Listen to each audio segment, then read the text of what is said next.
আমি চাই আমার এলাকা দীর্ঘ প্রায় বহুদিন যাবৎ প্রায় দেখা যাচ্ছে যে আমাদের এলাকা কি কাজ হয়েছে কি হয়নি, আমাদের প্রচুর কাজ বাকি আছে। যা খুলনার নিচে থাকাকালীন আমাদের এরকম অবস্থা থাকাটা, যেটা আমাদের আজও আমরা কোনদিন ভাবিনি যে আমাদেরই আগে হবে, কিন্তু তাই সেটাই আমাদের এখনো হয়নি।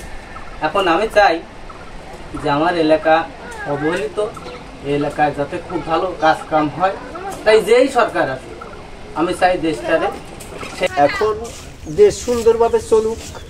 আমরা চাই শান্তি হোক দেশে, খেঁচাল জ্ঞানজাম না হয়, ফ্যামিলি নিয়ে ভালো থাকুক, দ্রব্যমানের দাম কম থাকুক, পরিবার মেয়ে ছেলে পেলে স্কুল কলেজে নিরাপদে সুখ শান্তিতে বসবাস করতে চায়, সুন্দরভাবে আমরা থাকতে চাই।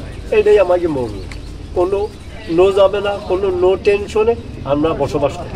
আপনি সেমন একটা ব্যক্তিকে যোগ্য মনে করেন? আমরা সুন্দরভাবে থাকতে চাই, সেটা তো ভালো করেই বলি। এই আলহামদুলিল্লাহ।